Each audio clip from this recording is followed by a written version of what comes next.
नमस्कार मित्रांनो. इतिहासातली एक महत्वाची संकल्पना परमनंट सेटलमेंट मेथड किंवा कायमधारा पद्धती. लँड रेव्हेन्यू हा एक महत्वाचा सोर्स राहिलेला आहे ब्रिटिशांच्या साम्राज्याअंतर्गत. ब्रिटिशांनी भारतामध्ये सत्ता विस्तार केला, साम्राज्य विस्तार केला, पण त्या सोबतच भारतामध्ये अनेक सुधारणा केल्या. त्या अनेक सुधारणांमध्येच लँड रेव्हेन्यू रिफॉर्म्स जे त्यांनी केले ते देखील महत्वाचे होते आणि त्या लँड रेव्हेन्यू रिफॉर्म्स मध्ये ही जी परमनंट सेटलमेंट मेथड आहे किंवा कायमधारा पद्धत आहे यावर अनेकदा महत्वाचे प्रश्न विचारलेले आहेत. तर ही काय पद्धती आहे भूमिकर सुधारणेची, ही आपण संक्षेपात आपण सगळ्या पैलूच्या दृष्टीने समजून घेण्याचा प्रयत्न करूयात. ब्रिटिशांनी भारतामध्ये ज्या ज्या काही भूमिकर सुधारणा पद्धती आणल्या त्याची साधारणतः आपल्याला अशा पद्धतीने वर्गीकरण करता येईल. खास करून ब्रिटिश भारतामध्ये आल्यानंतर सुरुवातीच्या साधारणतः 100 एक वर्षांमध्ये त्यांनी या भूमिकर सुधारणा पद्धती भारतामध्ये आणल्या. पहिल्या टप्प्यामध्ये आपल्याला बघता येईल की ज्यावेळेस रॉबर्ट क्लाइव्ह होता, रॉबर्ट क्लाइव्हने जी दुहेरी राज्यव्यवस्था आणलेली होती, ड्युअल गव्हर्नमेंट सिस्टीम, खऱ्या अर्थाने तिथून भूमीवर कर लावायला ब्रिटिशांनी सुरुवात केलेली होती. त्यानंतरचा जो दुसरा टप्पा होता, जे बंगालचे पहिले गव्हर्नर जनरल होते वॉरेन हेस्टिंग, त्यांनी जी काही 5 इयर्स ऑप्शन प्लान पंचवार्षिक बोली पद्धत आणलेली होती, तिलाच इजारेदारी सिस्टीम किंवा फार्मिंग सिस्टीम म्हणून सुद्धा ओळखले जायचे. पंचवार्षिक लिलाव पद्धत, बोली पद्धत असं देखील त्याला ओळखलं जातं. आणि आज ज्याच्याविषयी आपल्याला चर्चा करायची आहे ती म्हणजे जमीनदारी पद्धत किंवा त्यालाच दुसरं एक नाव आहे ती म्हणजे कायमधारा पद्धत किंवा इंग्रजीमध्येच त्याला आपण म्हणतो परमनंट सेटलमेंट मेथड. आणि त्याच्यातूनच नंतर आलेला एक चौथा टप्पा म्हणून त्याच्यात बघितलं जातं की रयतवारी सिस्टीम असेल, महालवारी सिस्टीम असेल किंवा इतरही ब्रिटिशांच्या नंतरच्या अनेक भूमिकर सुधारणा पद्धती आहेत. तर त्यातली ही जी कायमधारा पद्धती आहे ही एक महत्वाची भूमिकर सुधारणा पद्धत आहे. तो भूमिकर सुधारणा आपल्याला समजून घेण्यापूर्वी ही जी व्यवस्था आहे ती व्यवस्था नेमकी काय आहे ही लक्षात यायला हवी. तर भारतामध्ये जी काही जमीन होती त्यामध्ये सुद्धा ब्रिटिश साम्राज्याअंतर्गत ब्रिटिशांच्या अधिपत्याखाली जी काही जमीन होती ती ब्रिटिशाने शासन दरबारी जमा केलेली होती. म्हणजेच त्यावर कंपनीचं हक्क आलेलं होतं, कंपनीचा अधिकार आलेला होता. ईस्ट इंडिया कंपनीच्या अधिकाराची ती सगळी जमीन झालेली होती.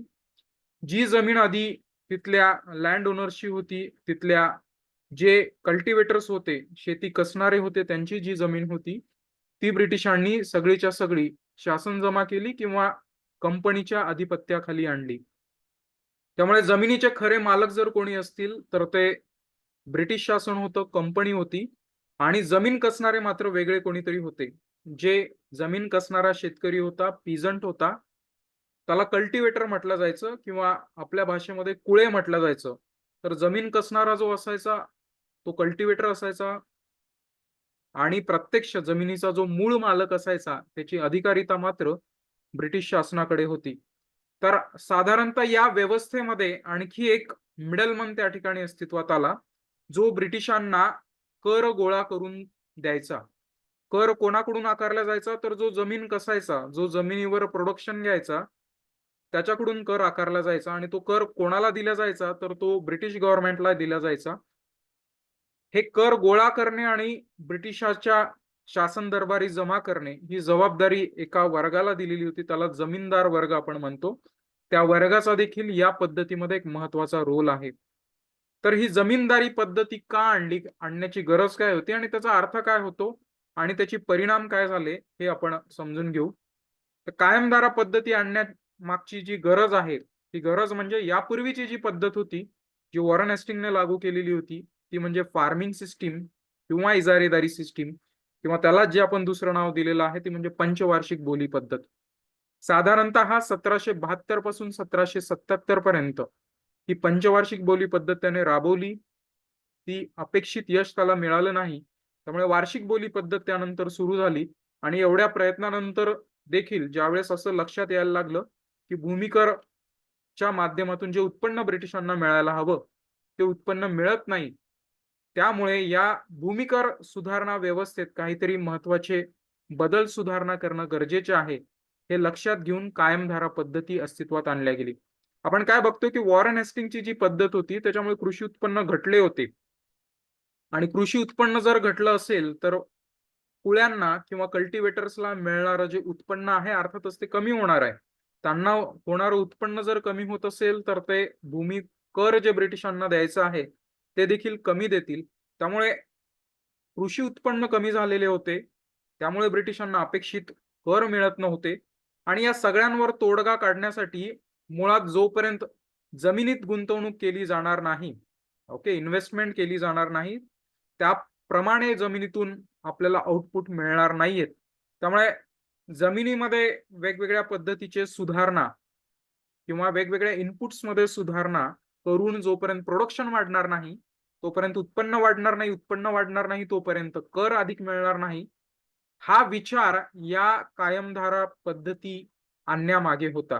तर मूळ उद्देश काय होता ब्रिटिशांचा, की ब्रिटिशांच्याकडे जी कुळे कसतायत जमीन, त्यांचं प्रोडक्शन वाढलं पाहिजे. ते प्रोडक्शन कसं वाढेल, तर जमिनीची जर काळजी घेतली, निव्वळ जर जमिनीमधून प्रोडक्शन घेतलं जात आहे पण जमिनीची काळजी घेतल्या जात नाहीये, इनपुट व्यवस्थित नाहीयेत, तर त्यामुळे उत्पन्न सुद्धा व्यवस्थित येणार नाही. त्यामुळे जमिनीमध्ये गुंतवणूक व्हावी हा या मागचा प्रमुख उद्देश होता आणि यासाठीच ही कायमधारा पद्धती सुरू करण्यात आली, की कृषी उत्पन्न व कृषी उत्पन्नातून भूमिकर उत्पन्न मिळवता यावे हा त्या मागचा उद्देश होता. तर यामध्ये जो कर गोळा केला जायचा तो वर्ग आपण सांगितला की तो जमीनदार वर्ग होता आणि त्या जमीनदार वर्गाच्या माध्यमातून कर गोळा केला जायचा. टॅक्स पेयर्स कोण आहे, तर पिझंट्स आहे. ओके, टॅक्स रिसिव्हर कोण आहे, तर ते गव्हर्नमेंट आहे, ऍब्सल्युटली ईस्ट इंडिया कंपनी आहे, ब्रिटिश आहेत. आणि या दोघांचा मधला जो मिडलमन आहे, जो टॅक्स पेयर्स कडून टॅक्स कलेक्ट करतोय आणि तो ब्रिटिश ईस्ट इंडिया कंपनीला देतोय, दॅट मिडलमन इज जमीनदार. तर ही पद्धती काय आहे किंवा याचा अर्थ काय होतो तो आपण समजून घेऊ. तर कायमधारा या शब्दामध्येच त्याचा अर्थ दिलेला आहे.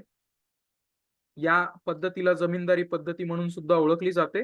तर कायमधारा पद्धतीचा अर्थ आहे की ज्या कर पद्धतीमध्ये जो कर आकारला जायचा त्याचा दर हा कॉन्स्टंट राहील, अशी पद्धत म्हणजे कायमधारा. ओके, कराचा दर कायम राहील अशी करा भूमिकराची पद्धती म्हणजेच कायमधारा पद्धती. आता कराचा दर कायम का ठेवलाय, कारण व्हायचं असं की यापूर्वी जर शेतकऱ्यांचं उत्पन्न वाढलं तर ब्रिटिश शासन देखील जादा दराने कर आकारायचं.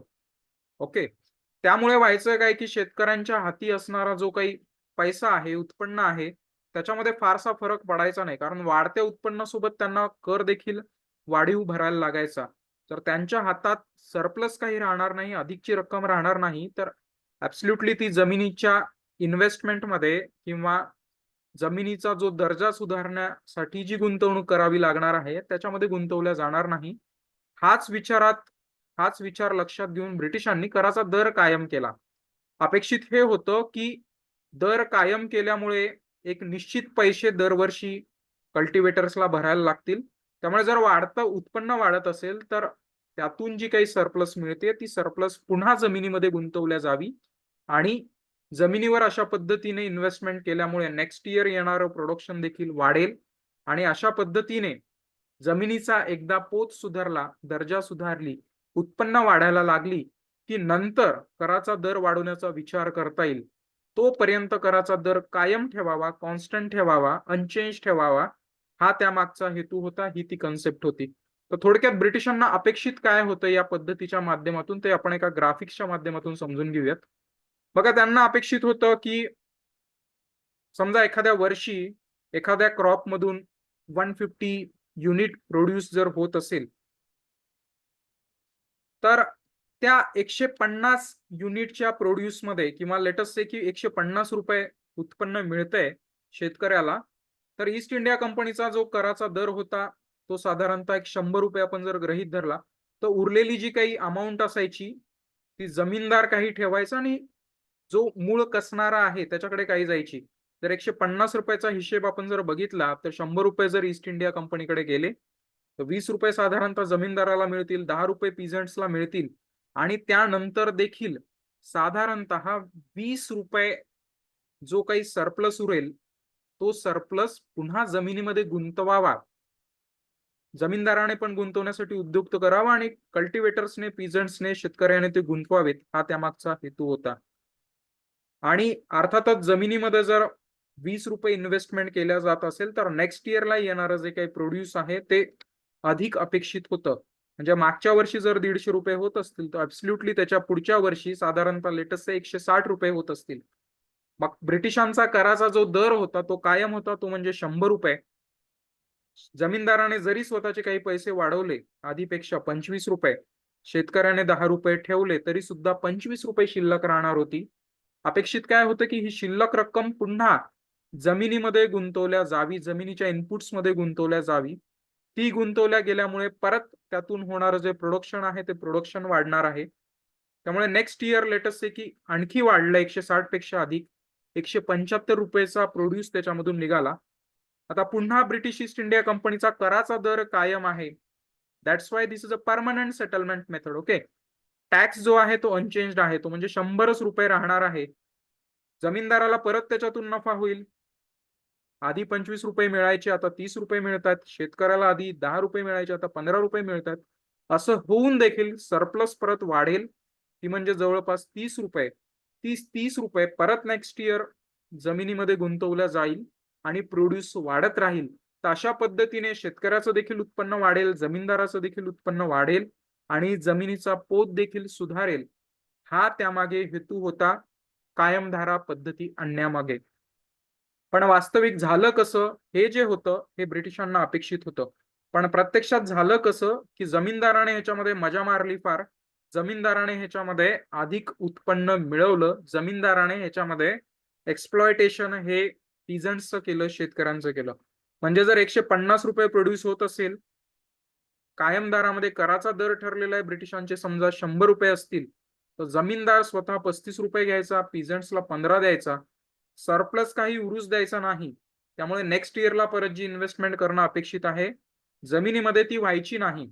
ओके, ती व्हायची नाही, त्याच्यामुळे प्रोड्यूस वाढण्याच्या ऐवजी कमी होत गेला.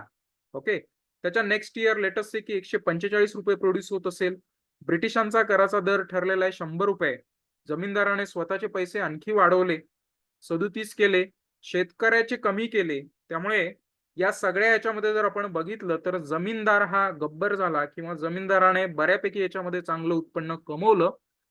ब्रिटिशांनाही फार जास्त याच्यातून फायदा झाला नाही ना. कुळे जे होते, कल्टिवेटर जे होते, कसणारे जे होते, त्यांनाही देखील याच्यातून फायदा झाला नाही. आणि सगळ्यात महत्वाचं म्हणजे जी जमिनीतली उपज वाढणं अपेक्षित होतं ती जमिनीची उपज न वाढता ती अधिक अधिक डिटेरियोरेट झाली. त्याच्यातून अधिक अधिक उत्पन्न कमी कमी होत गेलं. त्यामुळे जे ब्रिटिशांना अपेक्षित होतं ते ह्याच्यातून होऊ शकलं नाही. त्यामुळे ही कायमधारा फसली. कायमधारा पद्धती जी होती ती फसली. आता ह्याच्याविषयीची इतर काही डिटेल्स आपण समजून घेऊयात. बघा, वॉरेन हेस्टिंगने सुरू केलेली यापूर्वीची जी पद्धत होती इजारेदारी सिस्टीम, ती फेल झाली. म्हणून कायमधारा पद्धती आणली आणि साधारणतः 1786 ला ती पद्धत बंद केली आणि ही परमनंट सेटलमेंट मेथड किंवा याला जमीनदारी पद्धती म्हटले जातं, कारण डॉमिनन्स कोणाचं होतं तर जमीनदाराचं होतं. 10 वर्षासाठी कॉर्नवॉलिसने, जो पुढचा गव्हर्नर जनरल होता, त्या कॉर्नवॉलिसने ही पद्धत आणली. त्यामुळे हा सुद्धा बऱ्याचदा प्रश्न विचारला जातो की कायमधारा पद्धती कोणी आणली, तर तत्कालिक गव्हर्नर जनरल बंगालचा जो होता लॉर्ड कॉर्नवॉलिस, त्यांनी ही पद्धत आणली. 10 वर्षासाठी ही पद्धत सुरू केली. महत्वाचं वैशिष्ट्य काय, तर महत्वाचं वैशिष्ट्य आहे कराचा दर कायम आहे. शेतकऱ्यांचं उत्पन्न जरी वाढलं, प्रोड्यूस जरी वाढला, तरी ब्रिटिश शासन जो कर आकारायचा, जो टॅक्स आकारायचा, तो टॅक्स रेट हा अनचेंज आहे, तो कॉन्स्टंट आहे. इतर काही वैशिष्ट्ये कायमधारा पद्धतीची आपल्याला काय सांगता येईल, कर गोळा करणारा कोण होता तर तो जमीनदार होता, त्याच्याकडे ते अधिकार होते. आणि भूमी मालक कोण होता तर ब्रिटिश शासन होता. मध्यस्थाची भूमिका जमीनदाराची होती. 1793 च्या कायद्याने कायमधारा पद्धती लागू करण्यात आली आणि कॉर्नवॉलिसने ही पद्धती राबवली. त्याला जर मदत कोणी केली असेल तर जॉन शोर नावाचा एक व्यक्ती होता, ब्रिटिशांचा एक ऑफिशियल होता. त्याने कायमधारा पद्धती अंमलबजावणी करण्यामध्ये कॉर्नवॉलिसची मदत केली. तर डिस्ट्रीब्युशन कसं व्हायचं तर साधारणतः जे काही प्रोड्यूस मिळायचा, जे काही उत्पन्न मिळायचं त्याच्यातला 1/11, ओके, 1/11 पार्ट जो आहे म्हणजे साधारणतः 9% भाग 100तला 9 रुपये जमीनदार स्वतःकडे ठेवायचा आणि राहिलेले 91 म्हणजे 1/10 जो काही पोर्शन असायचा तो शासन दरबारी जमा करणं अपेक्षित होतं.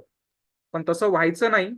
उलट जमीनदाराने ह्याच्यामध्ये बरंचसं एक्सप्लॉयटेशन पीजंट्स कडून केलं. जी सरप्लस गुंतवणं अपेक्षित होतं ती सरप्लस सुद्धा त्याच्यावर सुद्धा डल्ला मारण्याचं काम या जमीनदार क्लासने केला. सबंध भारतामध्ये ही पद्धत अस्तित्वात होती का? तर नाही. सुरुवातीच्या काळामध्ये खास करून पूर्व भारतामध्ये बंगाल, बिहार, ओरिसा, बनारसचा जो काही भाग आहे आणि एक्सेप्शनल मद्रासच्या सुद्धा काही भागामध्ये ही पद्धती लागू होती. पण डॉमिनन्स जर कुठे असेल तर भारताच्या पूर्व भागामध्ये ईस्टर्न रिजन मध्ये बंगाल, बिहार, ओरिसा या भागामध्ये ती होती. ह्याच्यामध्ये जर आपण मालकी बघितली तर अर्थातच ओनरशिप ही थोडीशी रिलेटिव्ह होती. ज्यावेळेस जमीनदार आणि सरकार या दोघांच्या बाबतीत आपण बोलू त्यावेळेस खरा मालक कोण होता जमिनीचा? तर ब्रिटिश ईस्ट इंडिया कंपनी होती. शासन होतं, सरकार होतं आणि जमीनदार हा त्यांच्या अंडर काम करणारा एक वर्ग होता. आणि ज्यावेळेस जमीनदार आणि शेतकरी हे दोन वर्ग जर आपण घेतले तर अर्थातच जमीनदाराकडे मालकी मानल्या जायची. पण अंतिम मालक कोण होता?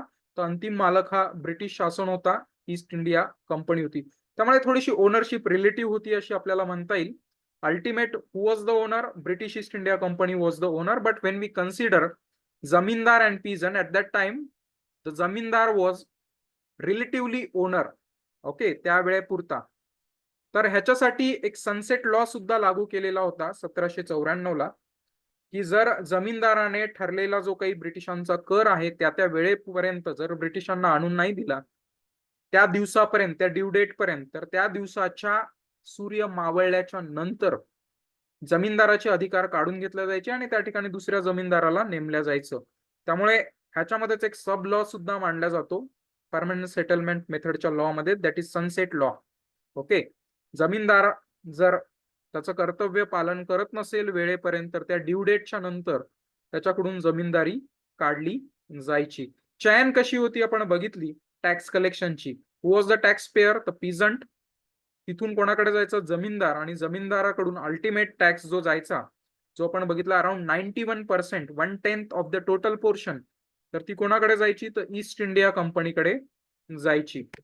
ग्राफिक्सच्या माध्यमातून जर बघितलं तर साधारणतः असं डिस्ट्रीब्युशन तसं होतं. जमीनदाराला साधारणतः 9% भाग त्याच्यामध्ये मिळणं अपेक्षित होतं. त्याच्यामध्येच काही पैसा त्याने पीजंट्सला देणं अपेक्षित होतं आणि राहिलेलं पीजंट्सला आणि सरप्लस काही गुंतवणं अपेक्षित होतं. राहिलेला जो भाग होता दॅट इज 1/10 म्हणजे 91% हा ब्रिटिश शासन दरबारी मिळणार होता. दरवर्षी आकारल्या जाणारा कराचा दर हा कायम होता. Hence it was permanent settle method, कायमधारा पद्धती. मग यामध्ये काय डेमेरिट्स होते, काय दोष होते या पद्धतीमध्ये? तर उद्देश चांगला होता, कन्सेप्ट चांगली होती, पण प्रत्यक्षात अंमलबजावणी चुकीच्या पद्धतीने झाली आणि त्याचं श्रेय म्हणा किंवा त्याच्यासाठी जबाबदार जर कोणी होता तर तो तिथला जमीनदार होता. ओके, त्या जमीनदारामुळे ही पद्धती अपेक्षित पद्धतीने राबवल्या गेली नाही. साधारणतः भारताच्या 19% जो भारताचा टोटल एरिया आहे त्याच्यातल्या 19% एरियावर परमनंट सेटलमेंट मेथड ही साधारणतः 18व्या शतकाच्या उत्तरार्धात शेवटच्या दशकामध्ये राबवण्यात आली. दोष काय होते? तर जमीनदारांनी अधिकचे उत्पन्न जमीन सुधारणेत गुंतवले नाही, इन्व्हेस्टमेंट केलीच नाही जी सरप्लस करणं अपेक्षित होतं. जमीनदार व शेतकरी यांच्यातील उत्पन्न विभागणी निश्चित झालेली नव्हती. जसं आपण बघितलं की ईस्ट इंडिया कंपनी आणि जमीनदार यांच्यामध्ये झालेली होती. It was 91% and 9%. पण जमीनदाराने शेतकऱ्यांना किती रक्कम द्यावी हे काही डिस्ट्रीब्युशन याच्यामध्ये झालेलं नव्हतं. जरी कराचा दर हा कायम असला तरी सुद्धा कराचा दर ज्यावेळेस सुरुवातीला ठरवला गेला तो ऑलरेडी इट वॉज टू हाय. सुरुवातीलाच तो खूप अधिक होता. जमीनदारांकडून शोषण झालं शेतकऱ्यांचं. त्याच्यामुळे भूमिहीन मजुरांच्या संख्येत वाढ झाली, कारण जे कल्टिवेटर होते आधी त्या कल्टिवेटरला कर भरणं अवघड झालं.